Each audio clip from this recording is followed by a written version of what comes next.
Yeah, hello, dear friends, and welcome back to Catholic Nectars on our Faith Formation series. Today, we're going to be looking at the morality and the biblical teachings on divorce.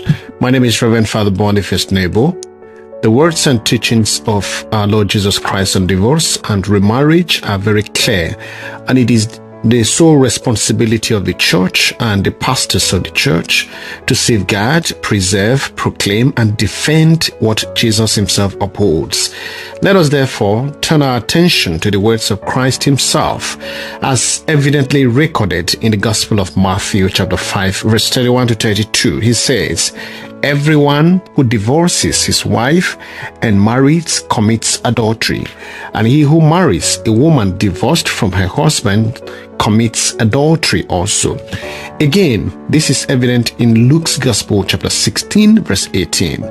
It was also said, "Whoever divorces his wife, let him give her a certificate of divorce.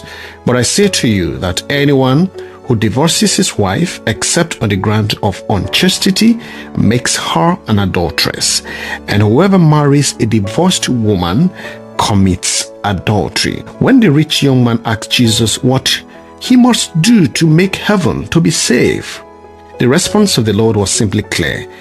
"If you will enter into heaven and make eternal life, keep the commandments." Among those he listed was, "You shall not commit adultery." Matthew's Gospel, chapter 19, verse 16 through to 19.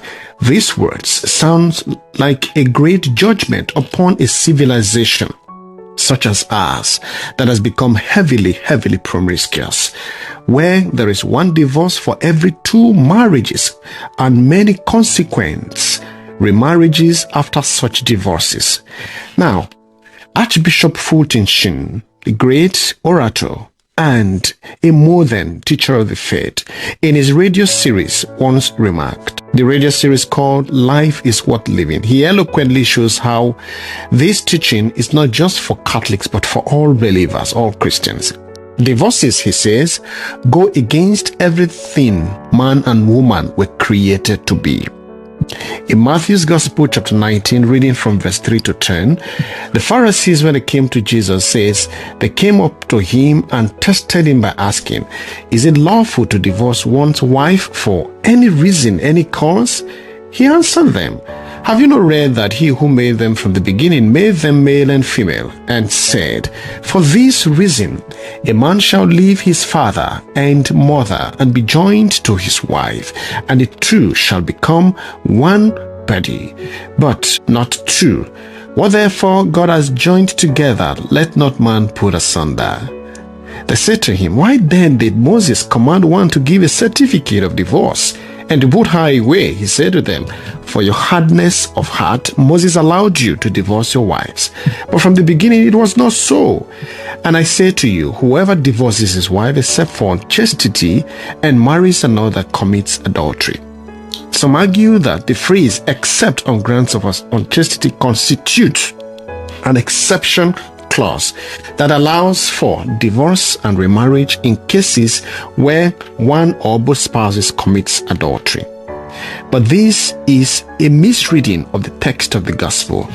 The Greek word here for unchastity, porneia, which is where we get pornography or porn, refers to sexual unlawfulness in which 2 spouses are not validly married. Compare John's Gospel, chapter 4, verse 17 to 18. Though they live as if they were, but they are not.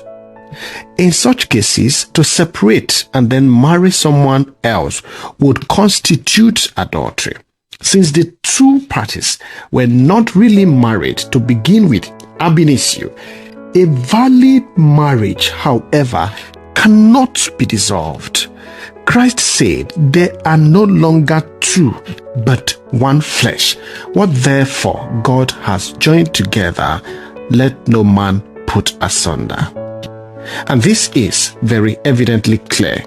So, my dear friends, in our next episode, we're going to look at reasons why the church permits annulments and why the church grants annulments. Until then, These are the bases and these are the issues on our desk, and we will try our best to look at them one by one. Don't forget to share, don't forget to like, don't forget to leave your questions and your feelings about issues of marriage or whatever aspect of the Catholic faith you feel we can talk about. See you then in our next episode on Catholic Nectars. God bless you.